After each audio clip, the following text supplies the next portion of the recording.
Let's pretend that you have several children. To be specific, you have a total of 10 kids.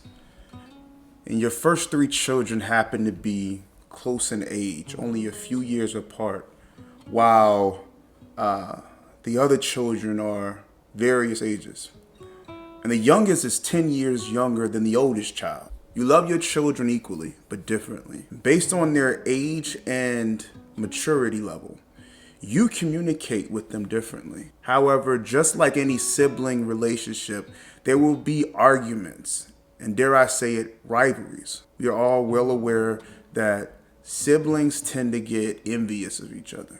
And one might feel they are not given the same amount of attention from their parents as the other. And typically, middle children are caught in between and might feel left out.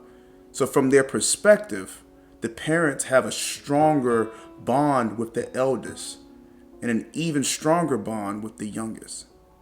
But as the parent, that is not at all your intention. You are far removed from the petty differences, and all you see is your children. You hate the fact that they value your approval so much they're willing to hurt their brother or sister, and you plead with them to just stop. So unfortunately, years and years of resentment build up. And so the fighting gets worse as they age into adulthood. And it goes so bad that some of your children are not even speaking to each other. Each of your children has different understandings of who they think their siblings are. And most importantly, they have their own understanding of who you are as their parent. And let's make things simple and say children numbers 1 through 5 see you as the authoritative, old school, strict parent who loves them but will disown them if they disappoint you. Children 6 through 8 saw you as a parent who was pretty distant and hands off. And they saw you as someone who just didn't have the time for them. But deep down, they knew you loved them. Unfortunately, they heard things about you and how you related to their older siblings. So that struck fear in their hearts. Their conversations with you are very surface level. Didn't want to rock the boat on any conversations. No depth within your relationship. Then there are the youngest children, numbers 9 and 10. They see you as a loving, generous, and merciful parent. They had the privilege to experience you differently. Their perspective of you is positive, even though you feel you never changed. Your perspective of your children has always been that they're an extension of you. They have your image and likeness. You see yourself in them. So if anyone tried to harm them in any way, you would come to the defense.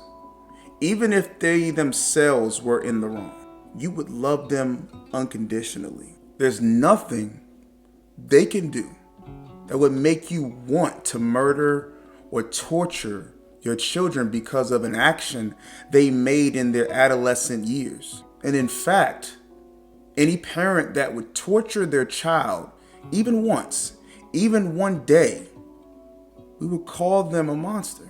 Where am I going with this? Let's dig deeper.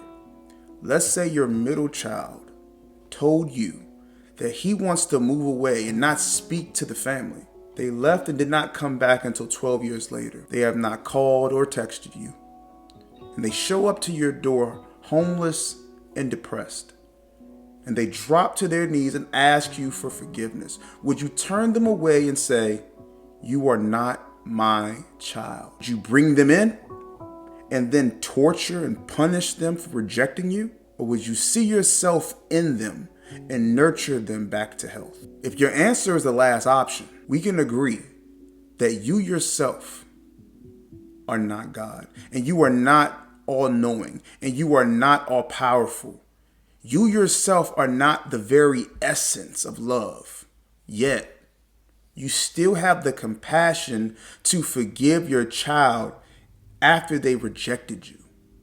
Whether you believe this or not, humanity is a collective of soul siblings.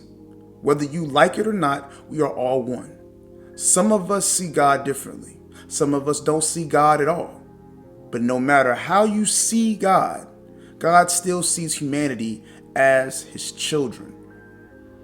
And you as a sibling have no right to shun any child from the creator of the universe. The labels we have created to make our group superior are relevant to how God feels about his children. Yeshua came down to humanity to awaken us and to point us to the love of the Father.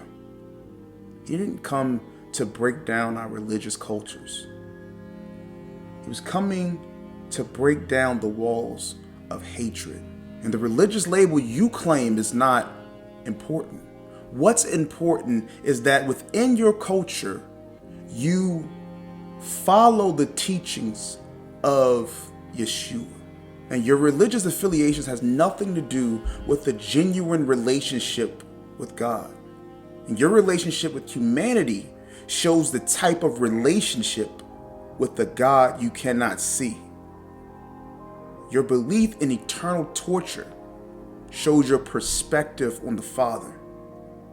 And you see him as a God of revenge, a God of war and torture. And I see him as the essence of love. So if you need to believe in eternal torment or torture to be considered a Christian, then unfortunately, I'll have to pass. But the good news is that no matter what you think about me or my faith, I still believe the best about you.